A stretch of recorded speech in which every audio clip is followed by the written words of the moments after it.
Mengapa kebakaran sering terjadi?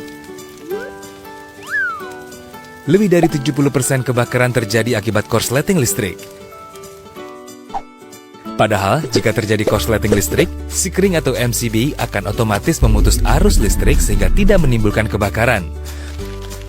Lalu, mengapa banyak berita menyebut kalau korslet listrik berujung pada kebakaran rumah? Nah, pertama kita harus sama-sama mengetahui dulu bahwa instalasi listrik di dalam rumah adalah tanggung jawab pemilik rumah. PLN hanya berwenang sampai dengan KWH meter pelanggan.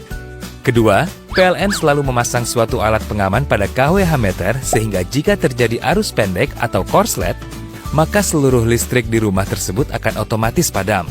Namun, ada kalanya alat pengaman tidak bekerja saat terjadi korslet. Nah, ini adalah akibat jika KWH meter atau Sekring diotak-atik sendiri. Salah satunya apabila MCB yang ada di KWH meter diganjal atau di-bypass untuk memperoleh daya yang lebih besar dari daya kontrak. Apalagi jika pelanggan menyambung langsung listrik dari jaringan PLN seperti yang sering dilakukan untuk pos keamanan. Waduh, tindakan ini juga sangat berbahaya karena tanpa pengaman.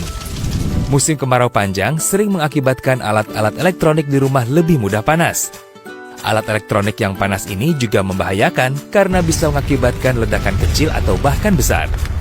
Lalu, apa yang bisa kita lakukan untuk mengamankan instalasi listrik di rumah agar terhindar dari kebakaran? Jangan otak-atik meter listrik sendiri.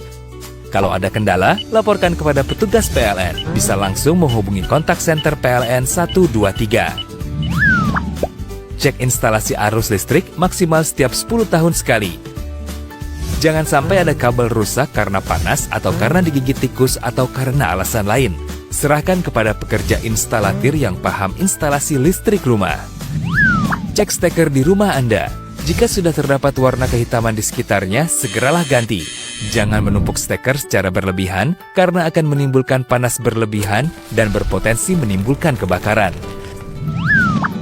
Gunakan peralatan listrik yang berkualitas. Jangan terkecoh harga yang murah, padahal kualitasnya rendah. Jangan dekatkan peralatan listrik dengan benda-benda mudah terbakar seperti gas, gorden, atau kertas. Jangan biarkan kontak peralatan seperti TV, setrika, atau charger handphone menetap pada stop kontak pada waktu lama, dan hindari menggunakan tusuk kontak terlalu longgar. Apabila kebakaran baru saja terjadi, jangan panik. Segera hubungi pemadam kebakaran dan kontak center PLN 123 untuk memadamkan listrik di area sekitar rumah yang terbakar. Usahakan Anda memiliki alat pemadam api ringan di rumah dan pastikan isi dari alat tersebut diganti setahun sekali.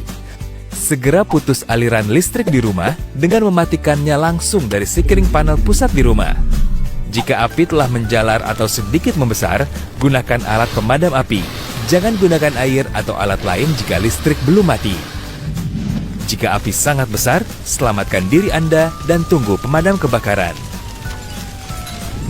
Nah, jika setelah listrik di rumah aman, maka kita akan terhindar dari bahaya kebakaran.